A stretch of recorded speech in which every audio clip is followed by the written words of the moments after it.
محمد نصلی علی رسولہ الکریم۔ اسلام کے خلاف ہرزہ سرائی اور تحریفی نشتر یہ شروع سے ہی چلاتے آ رہے ہیں، اور اگر اس زمانے کے خوارج کو دیکھے، باطنیہ کو دیکھے، اصحاب العدل و توحید کو دیکھے، یا آج کل کے ارباب فکر و نظر کو دیکھے، تو وہ اسلام کے خلاف ایک نیگیٹو پرسیپشن قائم کرتے ہوئے نظر آتے ہیں۔ دیکھیں، سب سے بنیادی بات تو یہ ہے کہ جو ظالم ہوتا ہے اس کو اسلام سے اور مذہب سے تکلیف ہوتی ہے۔ انہوں نے پہلے تو رسول اللہ صلی اللہ علیہ وسلم سے رشتہ کمزور کرنے کے لیے ایڑی چوٹی کا زور لگایا۔ روح محمد اقبال نے جس سازش کو بانپ کر کہا تھا کہ وہ فاقہ کش جو موت سے ڈرتا نہیں ذرا، روح محمد اس کے بدن سے نکال دو۔ اسلام دے کے فکر عرب کو فرنگی تخیلات، اسلام کو حجاز و یمن سے نکال دو۔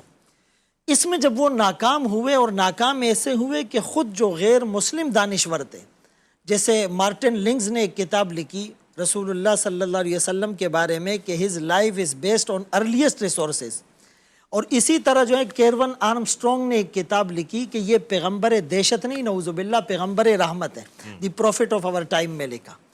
تو پھر اس کے بعد انہوں نے قرآن کریم کے اندر تحریفات کرنے کی کوشش کی۔ اِنَّا نَحْنُ نَزَّلْنَا الذِّكْرَ وَإِنَّا لَهُ لَحَافِظُونَ، اللہ نے اس قرآن کی حفاظت کا ذمہ لیا، اور اللہ فرماتے ہم نے اس کو نازل کیا تھا۔ تو اس کے لیے علماء کرام اور حفاظ کرام کو اللہ پاک نے سبب بنایا۔ اس سازش میں ناکامی کے بعد انہوں نے جہاد کے خلاف ایک سرکاسٹک لینگویج شروع کی، اور اس کے لیے کچھ لوگوں کو دینداری کے لبادے میں کھڑا کیا، جن کے بنیادی دو ٹاسک تھے، ایک ختم نبوت کا انکار اور ایک جذبہ جہاد سے مسلمان قوم کو خالی اور عاری کر دینا۔ بہرحال علماء کی سرتوڑ کوشش اور ممبر و محراب کے مؤثر استعمال سے الحمدللہ ان کو خاطر خواہ کامیابی نہیں ملی۔ اب انہوں نے کہا کہ کبھی قرآن کا، کبھی ختم نبوت کا، کبھی جہاد کا، کبھی صحابہ کا، کبھی اہل بیت کا انکار کرنے سے آسان کام ایک اللہ کا انکار کر دو، ساری چیزوں کا انکار ہو جائے گا۔ تو پھر انہوں نے الہاد کی طرف اور ایتھیزم کی طرف قدم بڑھایا، اور نیٹشے نے اس زمانے میں جو کتابیں لکھی تھی ڈیٹیل میں ہم نہیں جا سکتے، لیکن اس کے لیے ریسورسز کیا تھے؟ سب سے پہلا ذریعہ جو ہے وہ کانٹینٹ اور نصاب کا تھا۔ لارڈ میکالے نے اس زمانے میں کہہ دیا تھا کہ ہم ان کو جسمانی طور پر تو آزادی دے رہے ہیں، لیکن ان کے اذہان غلامی کی زنجیروں میں جکڑے رہیں گے، اور شکوک اور شبہات کی پرچھائیاں جنم لیتی رہے گی۔ اور ڈیوائیڈ اینڈ رول صرف جغرافیائی طور پہ نہیں تھا، معاشی طور پہ بھی تھا، اور مسلکی طور پر بھی تھا، کہ یہ ان فتنوں میں ہر وقت الجھے رہیں گے۔ اور یہ رسول اللہ صلی اللہ علیہ وسلم کی پیشن گوئی بھی تھی کہ ہر چیز کم ہو جائے گی، شر ختم نہیں ہوگا۔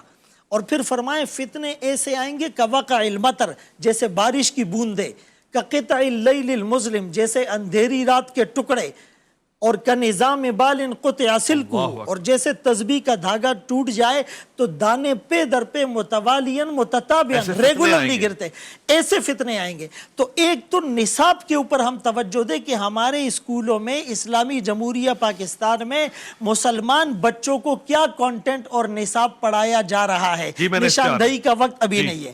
دوسری بات، ڈرامے اور فلموں کے ذریعے سے کون سا زہر انجیکٹ کیا جا رہا ہے۔ اور تیسرے نمبر پر میڈیا اور سوشل میڈیا، 4 لاکھ ایسی ویب سائٹس ہیں جو گستاخی کو اور الہاد اور ایتھیزم کو پھیلا رہی ہے، پروموٹ کر رہی ہے، اور اس میں 80% وہ لوگ کون ہیں جن کی عمر 30 سے 40 سال 20 سال ہے، اور 60% وہ لوگ ہیں جو ماسٹر اور بیچلر اس طرح کی ڈگریوں کے حامل ہیں۔ تو ایک تو اس پر، اور پھر یہ کہ سوشل میڈیا کے ذریعے سے ایک آدمی دیندار بن کر اگر آ جاتا ہے تو اس کو ہرگز دین کا نمائندہ نہ سمجھا جائے۔ ممبر و محراب کے ذریعے سے بھی آپ کی اس بات سے ہم بالکل اتفاق کرتے کہ کہیں پر ایسا زہر اگلا جاتا ہے اور اس طرح کا تشدد اور وائلنس کریٹ کیا جاتا ہے کہ ان لوگوں کو موقع مل جاتا ہے کہ دیکھو یہ ہے علماء اور یہ ہے اسلام، اور یہ اپنی دکانیں کھول کر بیٹھے ہوئے ہیں، اپنی سیاست کو چمکا رہے ہیں۔ تو ضرورت اس بات کی ہے کہ سنجیدہ پینل پر سنجیدہ ڈسکشن کی جائے، اور علماء کرام سے لوگوں کا رابطہ استوار کیا جائے، انشاءاللہ اس سے فائدہ ہوگا۔